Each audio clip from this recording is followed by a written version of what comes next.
YouTube, it's me, Shaylee, or Zara. I don't have any dolls around. They're kind of in my other room, but I just want to talk a little bit about one of my dolls that I'm getting. I'm getting a Sia with the dark blue tail, and I'm going to turn her into like a Naga witch character. Um,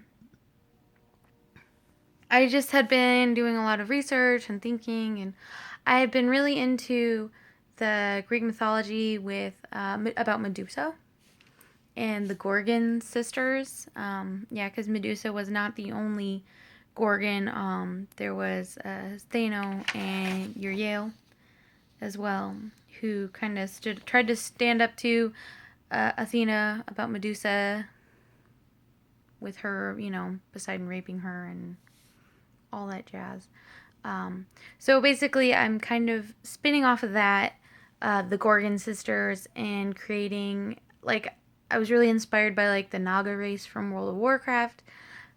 It's a game, but basically, it's a group of creatures that are semi-aquatic, who have like snake-like features, amphibious kind of creatures.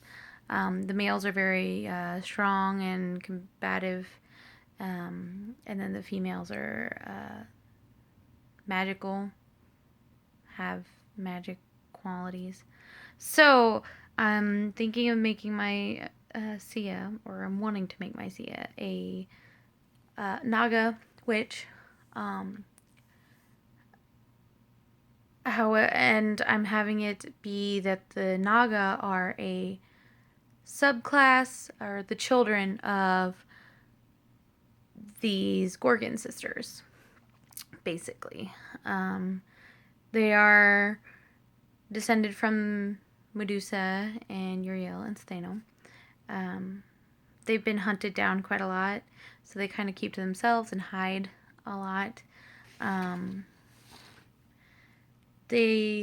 Because they are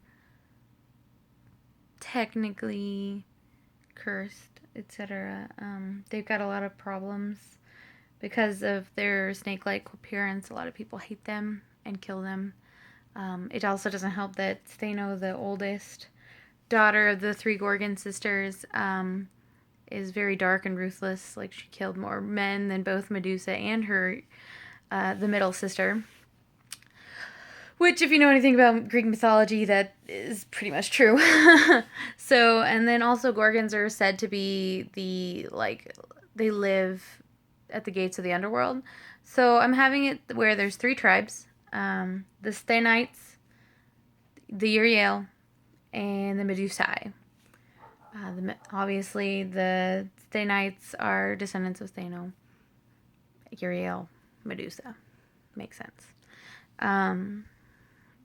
Unfortunately, the Uriel decided to align themselves and live very much like Atlanteans in the ocean, which the Sthenites hate because basically they think of it as a betrayal to Medusa, because Poseidon was the one who obviously raped Medusa, and then Athena hating Medusa and the fact that Poseidon gave her more interest than her cursed Medusa and the two sisters. So, but the Uriel feel, because they are partially the daughters of the sea, because from the three daughters were previously the children of some ocean sub-deities, basically, under Poseidon. So they kind of have gone back to their roots, trying to be closer to their family. Sthenites are mad and they hate that, so they're more living gates of the underworld, friends more with Hades. And the Medusae are a dwindling group of the race of the Gorgon and Naga races, because they basically um, are just, they're the most powerful, the most magical. They try to align themselves a little bit more with humans, but because of the whole Medusa problem and because of the Thanites, they get killed a lot, and so they try and hide in society. But it's kind of proving fruitless. So they've started aligning themselves more with the Uriel, and living with them in like ocean caverns and these fantastic underwater like bubbles societies, basically. So that kind of leads me to my character. I don't have a name yet. I do need to figure it out. She is the direct descendant of Medusa, so she is a Medusae. And because she's a direct descendant, she's the closest in bloodline, which means she's technically the queen of all the Naga. And her aunts are her great, great, great, great, really great aunts are her two immortal aunts, who are the Uriel and Stheno, who they're still alive. And they bicker a lot because now that Medusa's gone, there's not that glue holding those sisters together, so they kind of fight with each other, and it causes a lot of problems for them in their society with their Naga children. But so because of that, they try to keep to themselves, but they still have problems. But so that leads me to my character. I did a character sketch. I don't know if it'll show up very well. Maybe it'll focus. But you see her reading a book and a fountain, and it's beautiful.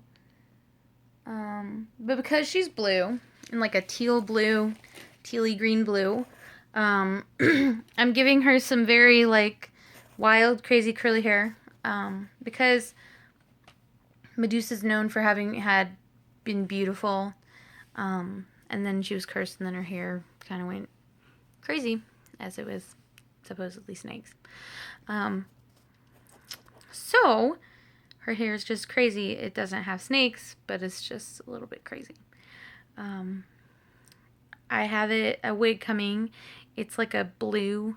It's from Fantasy Dolls on Etsy. It's like a mohair, curly, blue, dark blue, light blue, dark blue color. And I'm going to hopefully try and match some of her hair with some of the scales on her tail.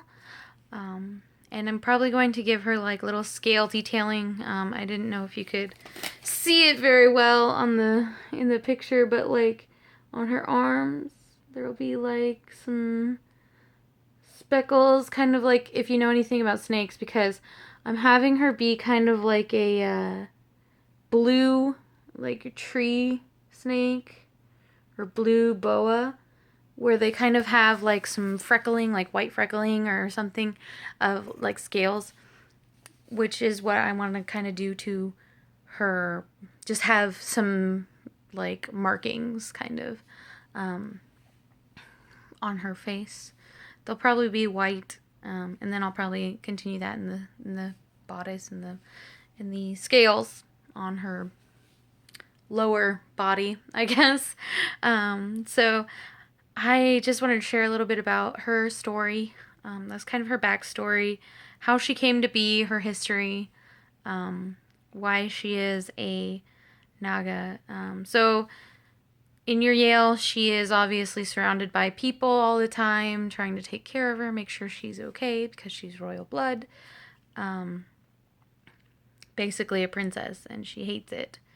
She just wants to be her own person. The good news is with Naga, because their blood is diluted, they can have relations with men. It's just, they still have this stigma about men that they hate them. Because, you know, in the whole Medusa story, they're like, oh, well, she turns men immediately that look into her eyes as stone. Well, in my story, it's men that fall in love with her turn to stone. So there's that. So that's why they're scared of men usually. But the good news is the Naga don't turn them to stone when they fall in love. So that's the good news. But they're still scared of men because of they think that they still do that. So, but that doesn't mean they don't have relations with them. So, but that's mostly what I have for now. I will probably share a little bit more later, especially her name. I'm hoping I get her sometime this month. I'm just waiting on some money to come in. I might have it in the next week or so, I'm hoping. So we'll see what happens. If I do have that, my dolls are already sitting at Denver Doll, and I'm in Nebraska, so that means I'd pay it off, and it would literally be here like 2 or 3 days later. Not even, depending on the weather. But, so that's all from me for now. I just kind of wanted to share a little bit about my new doll coming in, her character and story. I need to figure out some clothes and other things for her, but I'm really excited and I hope that I can share more with you, especially now that I've got like a better phone with a better camera, and I feel more inspired to, hang out and do things. So I will talk to you soon, hopefully. So, all right, bye everyone.